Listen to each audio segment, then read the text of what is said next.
ओम शांति। आज 9 जून 2025 के साकार बाप दादा के मधुर महावाक्य। बाबा ने कहा, मीठे बच्चे, तुम सारे विश्व पर शांति का राज्य स्थापन करने वाले बाप के मददगार हो। अब भी तुम्हारे सामने सुख शांति की दुनिया है। प्रश्न, बाप बच्चों को किस लिए पढ़ाते हैं? पढ़ाई का सार क्या है? उत्तर, बाप अपने बच्चों को स्वर्ग का प्रिंस, विश्व का मालिक बनाने के लिए पढ़ाते हैं। बाप कहते हैं, बच्चे, पढ़ाई का सार है दुनिया की सब बातों को छोड़ दो। ऐसे कभी नहीं समझो हमारे पास करोड़ हैं, लाख हैं, कुछ भी हाथ में नहीं आएगा। इसलिए अच्छी रीति पुरुषार्थ करो, पढ़ाई पर ध्यान दो। गीत। आखिर वह दिन आया आज। ओम शांति। बच्चों ने गीत सुना, आखिर विश्व पर शांति का समय आया। सब कहते हैं विश्व में कैसे शांति हो। फिर जो ठीक राय देते हैं उन्हों को इनाम देते हैं। नेहरू भी राय देते थे, शांति तो हुई नहीं, सिर्फ राय देकर गए। अभी तुम बच्चों की बुद्धि में है कि कोई समय सारे विश्व भर में सुख शांति संपत्ति आदि थी, वह अभी नहीं है, अब फिर होने वाली है। चक्र तो फिरेगा ना। यह तुम संगम युगी ब्राह्मणों की बुद्धि में है। तुम जानते हो भारत फिर सोने का बनना है। भारत को ही गोल्डन स्पैरो कहा जाता है। भल महिमा तो करते हैं, परंतु सिर्फ कहने मात्र। तुम तो अभी प्रैक्टिकल में पुरुषार्थ कर रहे हो। जानते हो बाकी थोड़े रोज हैं तो यह सब नर्क के दुख की बातें भूल जाती हैं। तुम्हारी बुद्धि में अब सुख की दुनिया सामने खड़ी है। जैसे आगे विलायत से आते थे तो समझते थे अभी बाकी थोड़ा समय है पहुंचने में, क्योंकि आगे विलायत से आने में बहुत टाइम लगता था। अभी तो एरोप्लेन में जल्दी पहुंच जाते हैं। अभी तुम बच्चों की बुद्धि में है कि अब हमारे सुख के दिन आने हैं, जिसके लिए पुरुषार्थ कर रहे हैं। बाबा ने पुरुषार्थ भी बहुत सहज बताया है। ड्रामानुसार कल्प पहले मुआफिक यह सर्टन है, तुम देवता थे। देवताओं के कितने ढेर के ढेर मंदिर बन रहे हैं। बच्चे जानते हैं यह मंदिर आदि बनाकर क्या करेंगे, बाकी दिन कितने हैं। तुम बच्चे नॉलेज की अथॉरिटी हो। कहा भी जाता है परमपिता परमात्मा सर्वशक्तिमान ऑलमाइटी अथॉरिटी है। तुम ज्ञान की अथॉरिटी हो, वह है भक्ति की अथॉरिटी। बाप को कहा जाता है ऑलमाइटी अथॉरिटी। तुम बच्चे नंबरवार पुरुषार्थ अनुसार बन रहे हो। तुमको सृष्टि के आदि मध्य अंत का ज्ञान है। जानते हो हम पुरुषार्थ कर रहे हैं बाप से वर्षा पाने का। जो भक्ति की अथॉरिटी हैं वो सबको भक्ति ही सुनाते हैं। तुम ज्ञान की अथॉरिटी हो तो ज्ञान ही सुनाते हो। सतयुग में भक्ति होती ही नहीं, पुजारी एक भी होता नहीं, पूज्य ही पूज्य हैं। आधा कल्प हैं पूज्य, आधा कल्प हैं पुजारी। भारतवासियों के लिए ही है, पूज्य थे तो स्वर्ग था, अभी भारत पुजारी नर्क है। तुम बच्चे प्रैक्टिकल लाइफ बना रहे हो। नंबरवार पुरुषार्थ अनुसार सबको समझाते रहते हो और वृद्धि को पाते रहते हो। ड्रामा में पहले से ही नूंद है। ड्रामा तुमको पुरुषार्थ कराते रहते हैं, तुम करते रहते हो। जानते हो ड्रामा में हमारा अविनाशी पार्ट है। दुनिया इन बातों को क्या जाने, हमारा ही ड्रामा में पार्ट है। जो कहेगा वही समझेगा ना कि कैसे हमारा इस ड्रामा में पार्ट है। यह सृष्टि चक्र फिरता ही रहता है। यह वर्ल्ड की हिस्ट्री ज्योग्राफी तुम्हारे सिवाय और कोई को मालूम नहीं है। उच्च ते उच्च कौन है दुनिया में कोई नहीं जानते हैं। ऋषि मुनि आदि भी कहते थे हम नहीं जानते, नेति नेति कहते थे ना। अभी तुम बच्चे तो जानते हो वह रचता बाप है और हमको पढ़ा रहे हैं। यह भी बाबा ने बार बार समझाया है कि यहाँ जब बैठते हो तो देही अभिमानी होकर बैठो। एक बाप ही राजयोग सिखाते हैं और वर्ल्ड की हिस्ट्री ज्योग्राफी समझाते हैं। बाप कहते हैं मैं कोई थॉट रीडर नहीं हूँ, इतनी बड़ी दुनिया है, इनको क्या बैठ रीड करेंगे। बाप तो खुद कहते हैं मैं ड्रामा की नोंद अनुसार आता हूँ तुम्हें पावन बनाने। ड्रामा में मेरा जो पार्ट है वही बजाने आता हूँ। बाकी मैं कोई थॉट रीड नहीं करता हूँ, बतलाता हूँ मेरा क्या पार्ट है और तुम क्या पार्ट बजा रहे हो। तुम यह नॉलेज सीख कर दूसरों को सिखला रहे हो। मेरा पार्ट ही है पतितों को पावन बनाना, यह भी तुम बच्चे जानते हो। तुम तिथि तारीख आदि सब जानते हो, दुनिया में कोई थोड़ा ही जानते हैं, तुमको बाप सिखला रहे हैं। फिर जब यह चक्र पूरा करेंगे तब फिर बाबा आएंगे। उस समय जो सीन चली वह फिर कल्प बाद चलेगी। एक सेकंड न मिले दूसरे से यह नाटक फिरता रहता है। तुम बच्चों को बेहद के नाटक का पता है, फिर भी तुम घड़ी घड़ी भूल जाते हो। बाबा कहते हैं तुम सिर्फ याद करो हमारा बाबा बाबा है, वही टीचर है, गुरु है। तुम्हारी बुद्धि उस तरफ चली जानी चाहिए। आत्मा खुश होती है बाप की महिमा सुनकर। सब कहते हैं हमारा बाबा बाबा है, टीचर है, वह सच्चा ही सच्चा है। पढ़ाई भी सच्ची और पूरी है। उन मनुष्यों की पढ़ाई अधूरी है तो तुम बच्चों की बुद्धि में कितनी खुशी होनी चाहिए। बड़ा इम्तिहान पास करने वालों की बुद्धि में जास्ती खुशी रहती है। तुम कितना उच्च पढ़ते हो तो कितनी कापारी खुशी होनी चाहिए। भगवान बाबा बेहद का बाप हमको पढ़ा रहे हैं। तुम्हारे रोमांच खड़े हो जाने चाहिए। वही एपिसोड रिपीट हो रहा है, सिवाय तुम्हारे किसको पता नहीं है। कल्प की आयु ही बढ़ा दी है। तुम्हारी बुद्धि में अब 5000 वर्ष की सारी स्टोरी चक्र खाती रहती है, जिसको ही स्वदर्शन चक्र कहा जाता है। बच्चे कहते हैं बाबा तूफान बहुत आते हैं, हम भूल जाते हैं।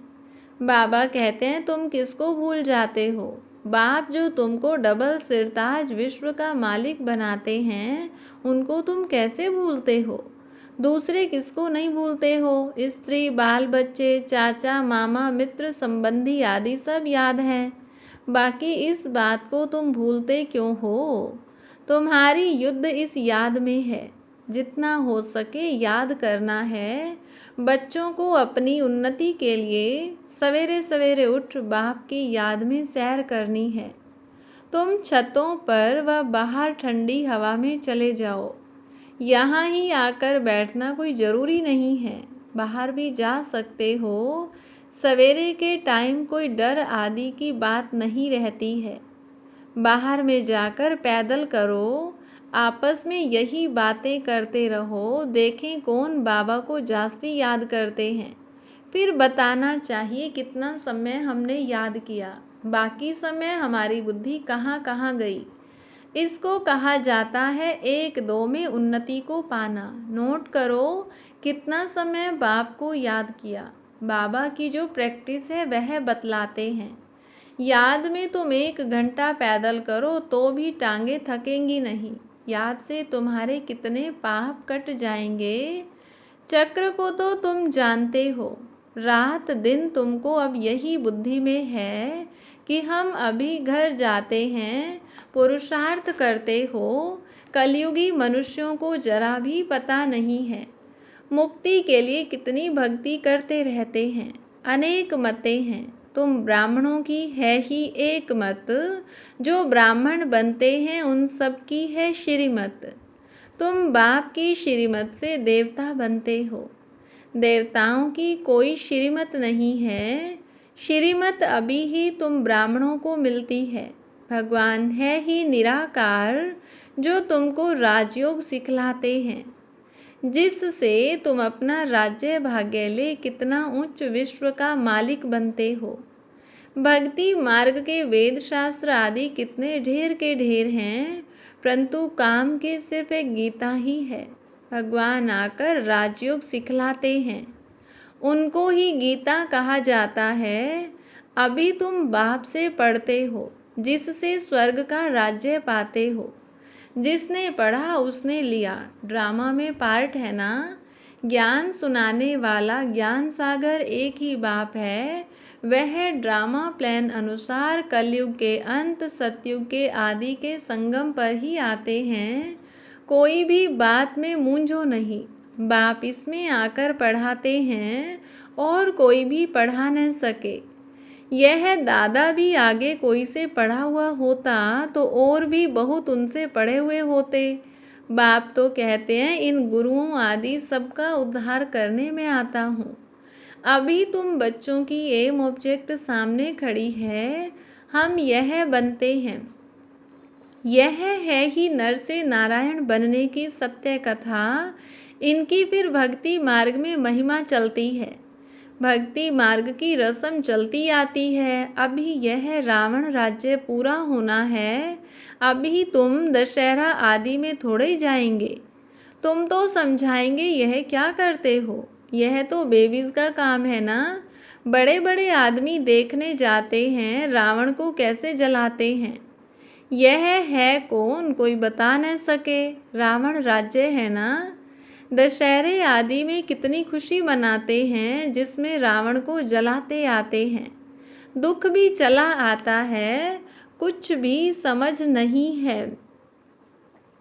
अभी तुम समझते हो हम कितने बेसमझ थे, रावण बेसमझ बना देते हैं। अभी तुम कहते हो बाबा हम लक्ष्मी नारायण जरूर बनेंगे, हम कोई कम पुरुषार्थ थोड़ा ही करेंगे। यह एक ही स्कूल है, पढ़ाई बहुत सहज है। बूढ़ी बूढ़ी माताएं और कुछ नहीं याद कर सकती तो सिर्फ बाप को याद करें। मुख से हे राम तो कहते हैं ना। बाबा यह बहुत सहज बताते हैं, तुम आत्मा हो, परमात्मा बाप को याद करो तो तुम्हारा बेड़ा पार हो जाएगा।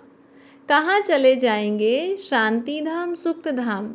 और सब कुछ भूल जाओ, जो कुछ सुना है पढ़ा है वह सब भूल कर अपने को आत्मा समझ बाप को याद करो तो बाप से वर्षा जरूर मिलेगा।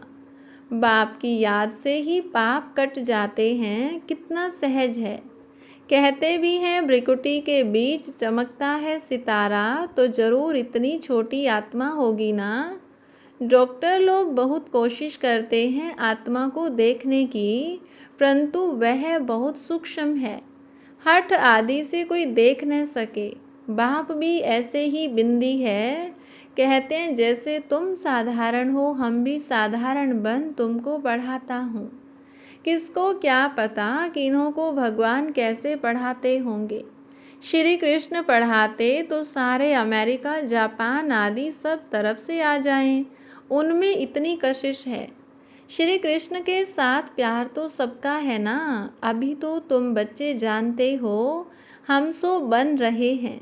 श्री कृष्ण है प्रिंस, उन्हें गोद में लेना चाहते हैं तो पुरुषार्थ करना पड़े, कोई बड़ी बात नहीं है। बाप अपने बच्चों को स्वर्ग का प्रिंस, विश्व का मालिक बनाने के लिए पढ़ाते हैं। बाप कहते हैं बच्चे पढ़ाई का सार है दुनिया की सब बातों को छोड़ दो। ऐसे कभी नहीं समझो कि हमारे पास करोड़ हैं लाख हैं, कुछ भी हाथ में नहीं आएगा। इसलिए अच्छी रीति पुरुषार्थ करो। बाप के पास आते हैं तो बाप उलहना देते हैं। 8 मास से आते हो और बाप जिनसे स्वर्ग की बादशाही मिलती है उनसे इतना समय मिले भी नहीं। कहते बाबा फलाना काम था, अरे तुम मर जाते फिर यहाँ कैसे आते, यह बहाने थोड़े चल सकेंगे।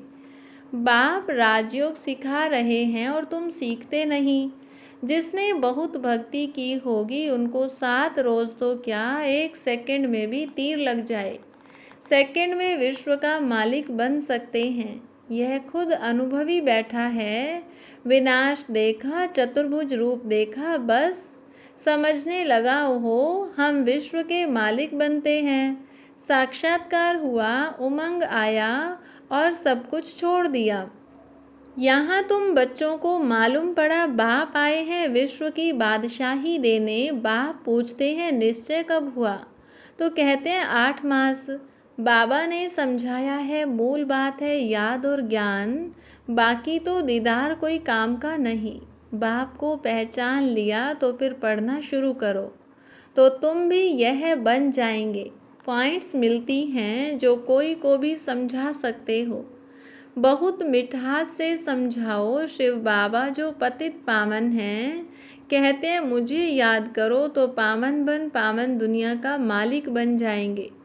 युक्ति से समझाना है। तुम चाहते हो ना गॉड फादर लिबरेट कर स्वीट होम वापस ले जाएं। अच्छा, अब तुम्हारे ऊपर जो कट चढ़ी हुई है उसके लिए बाप कहते हैं मुझे याद करो। अच्छा, मीठे मीठे सिकिलधे बच्चों प्रति माता पिता बाप दादा का याद प्यार और गुड मॉर्निंग। रूहानी बाप की रूहानी बच्चों को नमस्ते। रूहानी बच्चों की रूहानी बाप दादा को नमस्ते।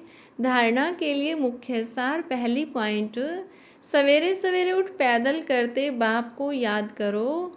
आपस में यही मीठी रूह रिहान करो कि देखें कौन कितना समय बाबा को याद करता है, फिर अपना अनुभव सुनाओ। दूसरी पॉइंट, बाप को पहचान लिया तो फिर कोई बहाना नहीं देना है। पढ़ाई में लग जाना है, मुरली कभी मिस नहीं करनी है।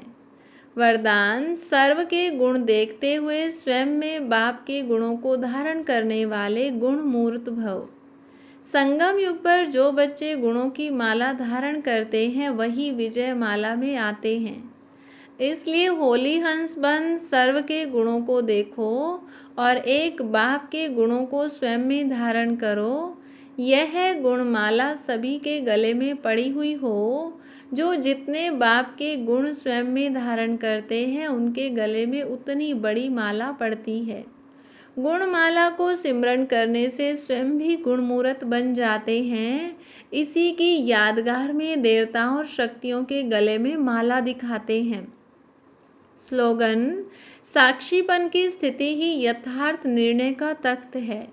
अव्यक्त इशारा, अंतर्मुखी होकर कार्य करने से विघ्नों से व्यर्थ संकल्पों से बच जाएंगे और समय भी बहुत बच जाएगा। जो अंतर्मुखी रहते हैं उनमें स्मृति की समर्थि भी आती है और आत्मा रूपी नेत्र पावरफुल बनता जाता है, जिससे यदि कोई भी विघ्न आने वाला होगा तो यह महसूसता आएगी कि आज कोई पेपर होने वाला है। और जितना पहले से मालूम पड़ता जाएगा तो होशियार होने के कारण सफलता पा लेंगे। अच्छा, ओम शांति।